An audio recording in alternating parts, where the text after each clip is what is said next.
Hello everyone, मैं doctor Nisha Munjal, consultant obs and gynaecologist and fertility expert. आज इस video में हम बात करेंगे उस चीज़ के बारे में जो हमारी न्यू मदर्स, स्पेशली जो पहली बार मदर्स बन रही होती हैं, उनको बहुत डर देती हैं। Pregnancy is a very beautiful phase. वो जो 9 मंथ का बॉन्ड एक मदर अपने अनबॉर्न बेबी के साथ में क्रिएट करता है, वो एक पेनफुल डिलीवरी के साथ में खट्टा हो सकता है। तो जैसे पहले एकमात्र ऑप्शन रहता था इलेक्टिव सी सेक्शन का, इस पेन से बचने का, अब ऐसा नहीं रहा है। There are options of painless normal delivery. उसके क्या तरीके होते हैं, कैसे दिया जाता है, क्या फ़ायदे हैं, क्या नुकसान हैं, तो आइए आज इस वीडियो में हम इसी बारे में बात करते हैं। नॉर्मल डिलीवरी के चलते कुछ जो हमारी मदर्स होती हैं, उनका पेन थ्रेशोल्ड इतना लो होता है कि वो नॉर्मल लेबर पेन्स नहीं बेयर कर सकती, और इन लेबर पेन्स के चलते वो इतनी एंग्जाइटी, इतने डर में रहती हैं कि अपने नॉर्मल प्रोसेस को वो एक नाइटमेयर एक्सपीरियंस बना लेती हैं। तो आजकल हमारे पास एपिड्यूरल पेनलेस लेबर की सुविधा उपलब्ध है। क्या होता है ये epidural anaesthesia, analgesia, labour analgesia, इसके बारे में हम थोड़ी देर में बात करेंगे। इससे पहले हम आपको बताना चाहेंगे कि कितनी तरीकों से पेनलेस नॉर्मल डिलीवरी हो सकती है। देखा गया है कि इंडिया में इलेक्टिव सी सेक्शन का रेट एपिड्यूरल एनाल्जेसिया के आने के बाद में कम हो गया है, क्योंकि now the female have another option. जिनका पेन थ्रेशोल्ड कम होता है वो सीधे ही सिजेरियन की मांग ना करके आजकल पेनलेस डिलीवरी के लिए डिमांड कर सकती हैं, and the option is very safe and successful too. Epidural analgesia में एक हेयर थिन कैथेटर, जिसको हम बोलते हैं एक छोटी सी नलकी, आपकी बैकबोन में डाली जाती है। आपके स्पाइन से बाहर वाले स्पेस, जिसको हम एपिड्यूरल स्पेस बोलते हैं, वहाँ पर वो कैथेटर फिक्स कर दिया जाता है, और उस कैथेटर के थ्रू मेडिसिन दी जाती हैं जो आपके पेल्विक रीजन को नम कर देती हैं, जो उस पेल्विक रीजन की मसल्स को रिलैक्स कर देती हैं। तो जिसके चलते नॉर्मल लेबर के दौरान पेन्स आती हैं, लेकिन वो मदर जो है उन पेन को परसीव नहीं करती है। पेल्विक मसल्स रिलैक्स होने की वजह से बेबी की मूवमेंट जो अंदर होती है वो भी बेटर हो जाती है। जो वॉलंटरली होल्डिंग अप होता है बेबी का, वो नहीं होता।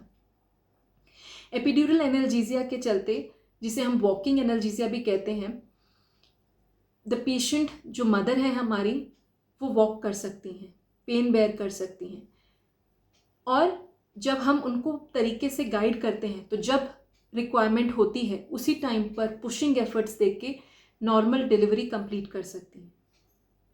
तो एपिड्यूरल एनेस्थीसिया में हमने बताया हमें एक एनेस्थेटिस्ट की ज़रूरत पड़ती है, जो हमारी बैकबोन में हमारी स्पाइनल कॉर्ड के बाहर वाले स्पेस, जिसे हम एपिड्यूरल स्पेस कहते हैं, वहाँ पर दवाई डालते हैं। इसके कुछ कॉन्ट्राइंडिकेशंस होते हैं, जैसे कि जिन पेशेंट्स को माइग्रेन का प्रॉब्लम रहता है, उनमें ये कॉम्प्लिकेशन एपिड्यूरल की हो सकती है कि वो माइग्रेन एक्सेसरबेट हो जाए, उनको माइग्रेन का अटैक आ जाए। तो उन केसेस में हम थोड़े कॉशियस होकर एपिड्यूरल एनाल्जेसिया उनको ऑफर करते हैं। Otherwise, epidural anesthesia is very safe and very practical solution to your fear and anxiety related to natural birth. Natural birth के साथ साथ एपिड्यूरल के साथ कुछ साइड इफ़ेक्ट्स भी होते हैं, जो आपको हमेशा अपने डॉक्टर के साथ में डिस्कस करने चाहिए। जैसा कि बताया गया कि एपिड्यूरल एनाल्जेसिया के चलते आपका पेल्विक रीजन, आपके लोअर लिम्ब नम हो जाते हैं। तो कई बार ऐसा होता है कि पेशेंट बेयर डाउन नहीं करता है। बेयर डाउन करने का मतलब है जब रिक्वायरमेंट होती है मदर को अपने यूट्रस से बेबी को पुश आउट करने के लिए अपना एफर्ट, वॉलंटरी एफर्ट लगाने की, तो वो नहीं लगा पाते हैं। रीज़न बीइंग क्योंकि सेंसेशन नहीं है, पेरिनियल सेंसेशन जब नहीं होती है तो मदर को ऐसा लगता ही नहीं है कि that she has to bear down, उसे पुश करना है। तो ये पुशिंग एफर्ट कुछ कम हो जाते हैं, जिसके चलते लेबर थोड़ा सा प्रोलॉन्ग हो सकता है। कई बार ऐसा होता है कि पुशिंग एफर्ट्स ना होने की वजह से या मदर का बीपी बहुत ज़्यादा लो हो जाने की वजह से बेबी के हार्ट बीट पर भी असर होता है। उन केसेस में इमरजेंसी सिजेरियन सेक्शन का चांस भी बन सकता है। पेनलेस डिलीवरी के टाइम पर कई बार ऐसा होता है कि पेन रिलीफ 100% गारंटी नहीं रहती। एपिड्यूरल एनाल्जेसिया भी आपको 100% पेनलेस डिलीवरी नहीं दे सकता, बिकॉज इवन वी रिक्वायर कि थोड़ा सा पेन आपको एफर्ट लगाने के लिए स्टिमुलस की तरह काम करे। ये एपिड्यूरल एनाल्जेसिया आपके एक्टिव लेबर के जाने के बाद में आपको दिया जाता है। एक्टिव लेबर का मतलब है जब आपके यूट्रस का माउथ अराउंड 4 सेंटीमीटर डायलेट हो चुका है, उस टाइम पर ये एपिड्यूरल एनेस्थीसिया आपको दिया जाता है। And once you are 8 to 9 centimetre, ये एपिड्यूरल एनाल्जेसिया बंद कर दिया जाता है विद ए रीज़न कि इसको बंद करने के कारण जो हमारी पेरिनियल सेंसेशन है वो वापस आ पाएंगी और मदर को पुशिंग करने में, पुशिंग एफर्ट्स जो होंगे वो कर पाएंगी आसानी से। एपिड्यूरल एनाल्जेसिया के चलते 80 to 90% ऑफ द केसेस में एक हेल्दी मदर एक हेल्दी बेबी दे सकते हैं। 10% केसेस में कुछ साइड इफ़ेक्ट्स हो सकते हैं, जिसमें से एक हमने बताया, एक field epidural analgesia, BP low होने की वजह से या फिर बेबी का स्ट्रेस ना लेने की वजह से chances of increase emergency caesarean section. दूसरा, कई बार डिलीवरी के बाद में मदर को यूरिन पास करने में थोड़ी सी दिक्कत हो सकती है, जिस केस में मदर को कैथेटर यानी कि पेशाब की नली डालने की भी ज़रूरत पड़ सकती है। Otherwise epidural analgesia is very safe, very successful, और ये आपके ब्यूटीफुल जर्नी, जो आपकी 9 मंथ की बॉन्डिंग होती है, उसका जो क्रॉस ओवर टाइम पर हम आपको पेनफुल डिलीवरी ना देकर, एक पेनलेस डिलीवरी देकर, एक वो बहुत अच्छी मेमोरी आपके लिए क्रिएट कर सकते हैं।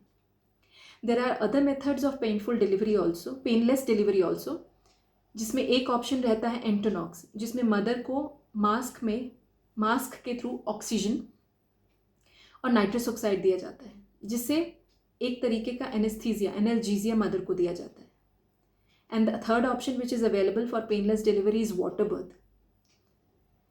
जो ये सेकंड और थर्ड चीज़ें हैं, एंटोनॉक्स एंड वाटर बर्थ, इस पे अभी अंडर रिसर्चेस चल रही हैं। There have been cases which are successful, लेकिन एक्सपीरियंस वाइज अगर देखा जाए तो एपिड्यूरल एनाल्जेसिया के बहुत अच्छे रिजल्ट्स हैं।